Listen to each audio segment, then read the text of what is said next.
ছোট্ট করলা গাছ, এটা লাগাই নাই, খালি সবজির খোসা রাখছিলাম, সেখান থেকে 3-4টে গাছ হয়েছে। হওয়ার পরে আমার বাগানের যে অবস্থা আমি তো বুঝাইতে পারবো না, এত পরিমাণ করলা আসছে। এই যে এখানে একটা যে ছোট করলাগুলি, এই দিক দিয়ে মাশাআল্লাহ, এই যে 2টা 4টা, এই যে ওই পাশ দিয়েও আছে অনেক, এটা তো দেখানো সম্ভব না এখন। এই যে তারপরে ছোট ছোট করলা দিয়ে আরো ভর্তি। এই যে তারপরে এই পাশের গুলা দেখাই, এই যে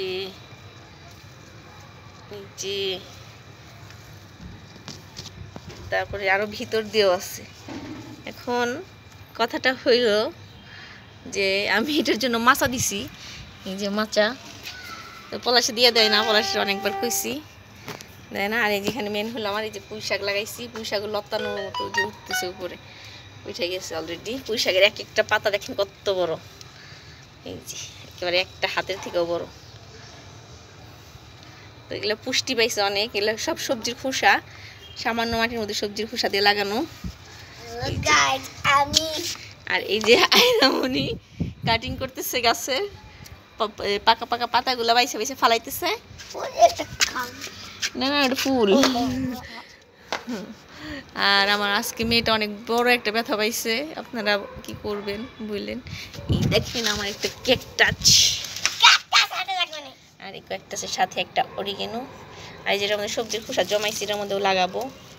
এখানেও কিছু পুঁই শাক আছে, এটাও লাগাবো, মানে এটা উঠবে উপরে পায়ে উঠবে।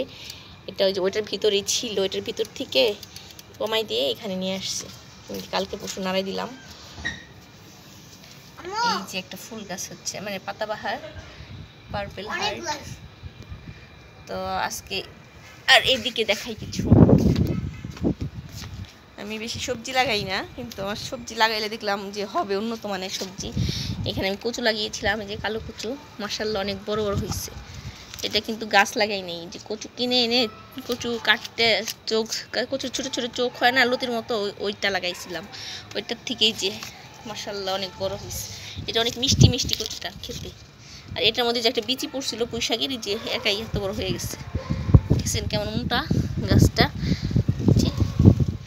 তো এই যে এই সবজি কচু গাছ, আর এই 2টা কচু গাছ বাড়ি থেকে আনছিলাম, পারতেছে না মাটির কারণে মনে হয়, 2টাই ছোট ছোট হয়ে আছে। আর এই যে এটা কি বিলাতি বলে, এটা প্রত্যেকটা টবের মধ্যে কি 1-2টা করে হয়েই আছে, কিভাবে হইলো বুঝলাম না। যে যেমন এইখানেও হয়ে আছে, এই যে মনে বীজ পড়ে আর হয়। আমি যে 1-2টা লাগাইছিলাম শিকড়, সেখান থেকেই অনেক উৎপত্তি। আর এদিকে অনেক কিছুই আছে, এখন দেখানোর মতো নাই, পরে আমি এক সময় দেখাবো। দেখো এই যে গাছের পাতার মাঝখানে আবার গাছ হইতেছে, এই যে দারুণ একটা জিনিস। তো হ্যালো গাইস, আমি তো গাছের মালিক না, দুইজনই তো গাছের মালিক, আমরা তো দুইজনই যত্ন করি না। হ্যাঁ, আর এই যে একজনকে দেখো, সে আবার ফুল ফুটে জবা, আর কিন্তু আমি যেটা কাটিং করছি, হ্যাঁ আয়রা কাটিং করছে। এই যে আমার এই জবা গাছটাতে সুন্দর ফুল ফুটতেছে, এই যে দেখাই আম্মু, এই যে এই গাছটাতে অনেক জবা দেখতেছেন, কত সুন্দর জবা হয়েছে।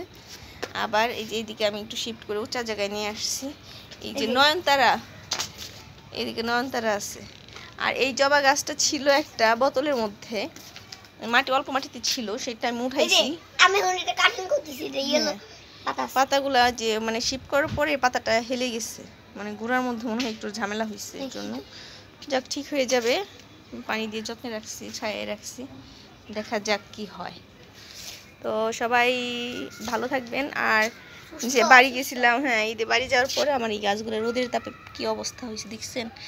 তারপরেও আমি এখন যত্ন করব। এই যে একটা চুই ঝাল গাছ, একটা ডাল এনে লাগানো ছিল, তো ডালটার থেকে আল্লাহর রহমতে আমার হইতেছে, হোক, রান্না করে খাওয়া যাবে গরুর মাংস দিয়ে। এই যে এখানে কিছু ছোট ছোট গাছ আছে, এগুলো আমি বড় টবে লাগাবো। আর এদিকে একটা মেহেদি গাছ আছে। এই চুইঝাল গাছটা চিন্তা করছি যে এখানে এনে শিফট করব, এই জায়গাটাতে, আর এখান দিয়ে এই মেহেদি গাছে বাওয়াই দিব, কারণ চুইঝাল গাছটা গাছ লাগে বাওয়াইতে। আর এটা তো রাম তুলসী, এটা কাশির জন্য খুব ভালো।